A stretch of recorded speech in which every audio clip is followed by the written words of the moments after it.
जय हिंद दोस्तों। कैसे हैं आप सभी? उम्मीद करते हैं आप सभी अच्छे होंगे और अच्छे से अपनी पढ़ाई कर रहे होंगे। जी हाँ दोस्तों, आज टारगेट सीरीज का है चौथा दिन। उम्मीद करते हैं आप सबने पिछला टारगेट बहुत अच्छे से कंप्लीट कर लिया होगा।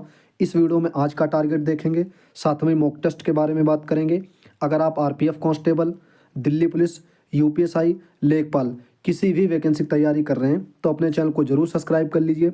जब तक ये भर्ती अपनी कंप्लीट नहीं हो जाएंगी आपको कुछ ना कुछ जरूर हेल्प मिलती रहेगी। ओके दोस्तों, चलिए आज का टारगेट देख लेते हैं। फिर उसके बाद में जो हम लोगों ने आरपीएफ का सेकंड मॉक टेस्ट लगाया है उसके बारे में बात करेंगे और फिर साथ में ही बात करेंगे कि आज हम लोगों को कौन सा मॉक टेस्ट लगाना है। ओके, सबसे पहले देखेंगे आज का टारगेट, फिर उसके बाद में बात करेंगे मॉक टेस्ट के बारे में। ओके, आज है डे 4, आप सबको पता होगा। डे 3 हम लोगों ने बहुत अच्छे से कंप्लीट कर लिया होगा। और जब भी आपका कंप्लीट ना हुआ करे तो 2 दिन लगभग रिजर्व डे रहते हैं, जैसे सैटरडे और संडे। संडे को हालांकि 2 तक मॉक टेस्ट हम लोग लगाते हैं। अभी हालांकि एक ही लगा पाया है आरपीएफ कांस्टेबल का। और 19 जनवरी से आपको बता दें, 19 जनवरी से दिल्ली पुलिस का भी मॉक टेस्ट आरडब्ल्यू पर खुलने लगेगा। तो हम लोग 2 लगा लिया करेंगे, या तो यूपीएसआई का या तो आरपीएफ कांस्टेबल या दिल्ली पुलिस का, 2 लगा लिया करेंगे संडे को।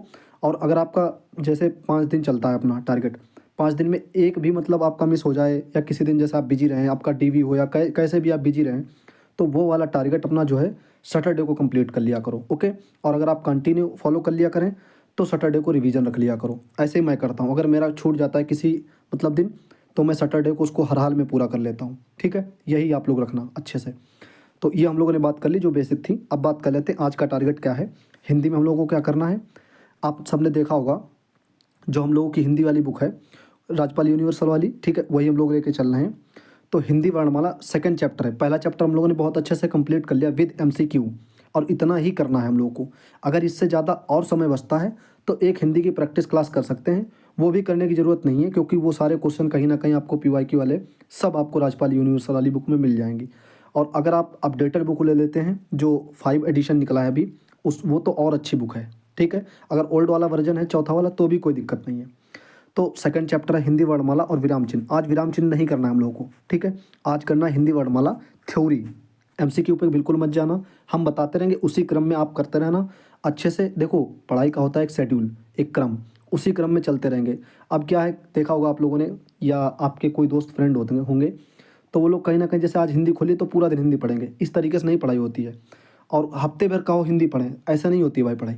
पढ़ाई होती है, चारों सब्जेक्ट को इक्वल लेकर चलना होता है और चारों सब्जेक्ट में बराबर मेहनत करनी होती है। कुछ गलतियाँ हमने की थी यूपीएसआई वाले में। वहाँ पे क्या था, वहाँ पे हमने ज़्यादातर जीके पे मतलब जो है काम किया था। हालांकि जीके पर कितना भी काम कर लो, वो जितना बनना होगा, जैसे मान लो 25 आपके बन रहे हैं तो 25 से 28 तक कवर हो जाएगा। लेकिन अगर आप जो जिनका सब्जेक्ट जो है जिनका सिलेबस लिमिटेड है, जैसे हिंदी, रीजनिंग, मैथ, इनका सिलेबस लिमिटेड है, पता है यहाँ से चीज़ आनी है, तो उनमें अगर आप मेहनत कर लेते हैं तो कहीं ना कहीं आप पूरे के आसपास भी जा सकते हैं। जैसे मैथ की बात करें तो मैथ में 40 के 40 भी कर सकते हैं आप एग्ज़ाम में, अगर आप अच्छे से डीप तरीके से मेहनत करके जाएंगे, कैलकुलेशन बढ़िया फास्ट तरीके से करके जाएंगे। यही हिंदी में है, यही रीजनिंग में है। लेकिन जीके में आप कितना भी कर लीजिए उसके पूरे आसपास नहीं पहुंचेंगे। और यही मैंने पिछली गलतियाँ की थी, इस बार वो गलतियाँ नहीं करनी है। जो गलतियाँ हम लोगों ने पिछले एग्ज़ाम में दोहराई हैं वो कतई नहीं करनी है। ओके, आप लोग भी ये ठान लीजिए, आप लोग भी ये अच्छे से करते रहिए। तो हम लोग क्या कह रहे थे, तो विराम चिन्ह आज नहीं करना, आज सिर्फ और सिर्फ वर्णमाला का थ्योरी करना है। बस इतना करके 2 पर्यायवाची याद कर लेना, कोई भी याद कर लेना 2 पर्यायवाची। हम तो करें क्रम से याद करते चलना, जो अपनी बुक है उसको क्रम से याद करना। ये वाली बुक हम लोगों को करीब करीब जब तक अपना एग्जाम नहीं हो कम से कम 5 से 6 बार याद करना है। ये बुक हम लोगों को ऐसी याद हो जानी चाहिए ना, कोई अगर पेज भी पूछे कि इस पेज पे ये चीज़ है देख लीजिए जाके, ऐसे हम लोग को याद हो जानी चाहिए इस तरीके से, ठीक है। और 10 शुद्ध वर्तनी लिख के देख लेना, 5-6 मिनट लगेगा। और इनको शुद्ध शुद्ध वाली ही लिखना, अशुद्ध से कोई मतलब नहीं है, ठीक है। जैसे नेगेटिव चीज़ हम लोग नहीं सोचते हैं बार बार, वैसे ही चीज़ें यहाँ पर शुद्ध वाली ही देखनी है, अशुद्ध एक भी देखना भी नहीं है आपको वर्तनी। ओके, ये हिंदी में हम लोग को करना है। अब आ जाओ आगे रीजनिंग में। देखो, हम इसलिए थोड़ा डीप में समझा देते हैं क्योंकि कुछ लोग होते समझ नहीं पाते हैं। जैसे हमने यहाँ पर लिख दिया, ये चैप्टर का पूरा नाम लिख दिया तो वो पूरा कंप्लीट कर लेंगे। तो इसलिए मैंने कहा आज इसको विराम को रहने दो, कल हम लोग विराम को कर लेंगे, ठीक है। छोटा छोटा थोड़ा थोड़ा करते रहेंगे ताकि वर्डन ज़्यादा ना रहे, क्योंकि रेस भी चल रही है, सारी चीज़ें और सर्दी वर्दी वगैरह भी सब कुछ है, ये सारी चीज़ें ध्यान में रखना पड़ता है। तो फर्स्ट एसएससी का पीवाईक्यू लगाना है सेक्शन वाइज, ये लिखा है सेक्शन वाइज। और जो एसएससी जीडी का चल रहा है इस पर क्या नाम आरडब्ल्यू पर मिनी मॉक, उसको भी आप कर सकते हैं, एक वहाँ से कर लेना, एक टेक्स्ट बुक का कर लेना बस। और जो प्रश्न आपका गलत हो या डाउट हो उसको प्रैक्टिस कर लेना किसी टीचर से, किसी बुक से, जो भी क्वेश्चन आपका फंसे। बस इतना आपको रीजनिंग में करना है, इसके अलावा कुछ भी नहीं करना है आपको, ठीक है। अगर आपने रीजनिंग अच्छे से कर रखी है तो अगर थोड़ा सा भी डाउट है या 50% भी रीजनिंग हो पाती है तो पहले मैंने उसकी प्लेलिस्ट जो है अपने टेलीग्राम ग्रुप में डाल दी है, संदीप सर की प्लेलिस्ट पूरी। वहाँ से जाके अपने डीप तरीके से आप डबल स्पीड पर लगा के जल्दी से ख़त्म कर लीजिए 15 से 20 दिन में रीजनिंग। फिर उसके बाद में ये करिए, ओके। अब आ जाओ आगे। आगे देख लेते हैं मैथ में परसेंटेज की 4th क्लास। आप सब पूछ रहे थे कि 4th क्लास कौन सी है, कौन सी क्लास कर रहे हैं आप, साथ साथ में आप बता दीजिए, आपको पता नहीं है तो ये हम लोग कर रहे हैं रेलवे वाली जो सर सीरीज चला रहे हैं आदित्य रंजन सर, उनकी कर रहे हैं। चलिए एक बार आप देख लीजिए स्क्रीन पर।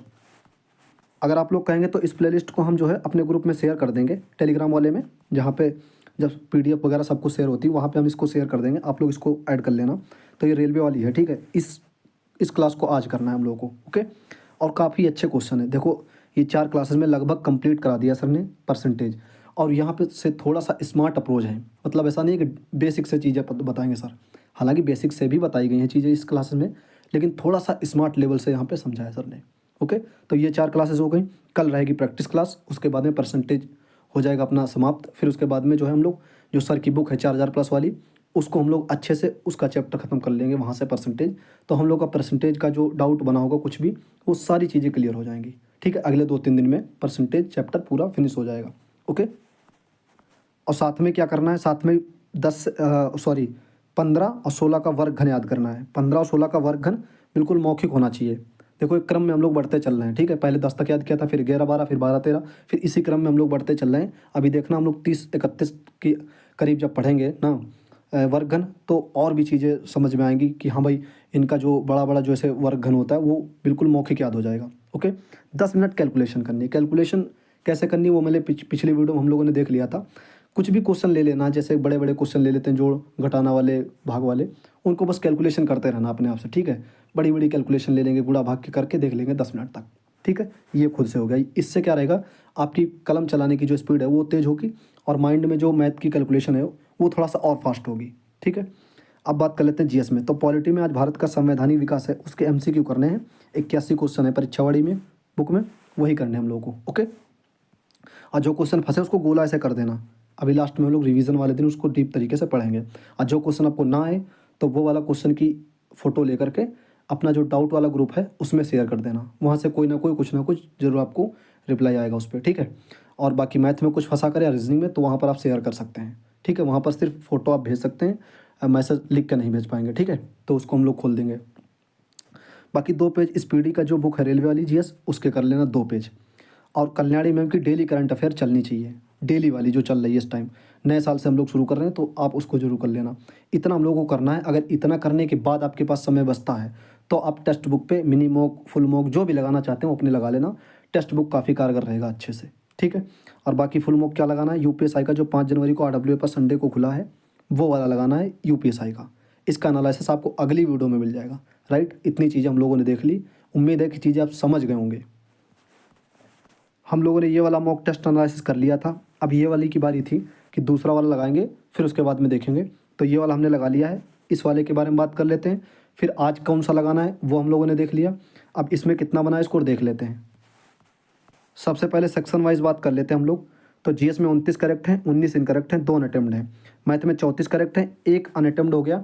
और इसको मैंने लगा लिया था, आंसर भी सही टिक कर दिया था, लेकिन फिर भी पता नहीं ये कैसे अनअटेम्प्ट हो गया। बाकी जितने अटेम्प्ट हुए वो टोटल करेक्ट हैं। रीजनिंग में वही 1 इनकरेक्ट है और 34 जो है करेक्ट है। तो टोटल ये सेक्शन वाइज स्कोर रहा दूसरे वाले मॉक टेस्ट का, जो हमने अभी आप स्क्रीन के ऊपर देखा। अब बात कर लेते हैं कि टोटल स्कोर कितना बना है। तो आपको स्क्रीन पर दिख रहा होगा टोटल जो स्कोर बना है वो 90.4 बना है। एक क्वेश्चन जो अनअटेम्प्ट हो गया वो मेरा बिल्कुल सही था, उसको मैंने सही टिक किया था, लेकिन पता नहीं कैसे उस पर नेक्स्ट शायद ना हो पाया हो, इस वजह से वो अनअटेम्प्ट में गया है क्वेश्चन। और वो सही था बिल्कुल, वरना 91 मतलब पॉइंट कुछ हो जाता नंबर, ठीक है। तो आपको दिख रहा होगा टोटल स्कोर, फिर परसेंटाइल और वही एक्यूरेसी और टोटल अटेम्प्ट। तो ये आज का रहा है। और वही बात करें बेस्ट स्कोर, इसमें जो है एवरेज इतना है और बेस्ट स्कोर ये है। अब वही कट ऑफ दिख रहा होगा आपको।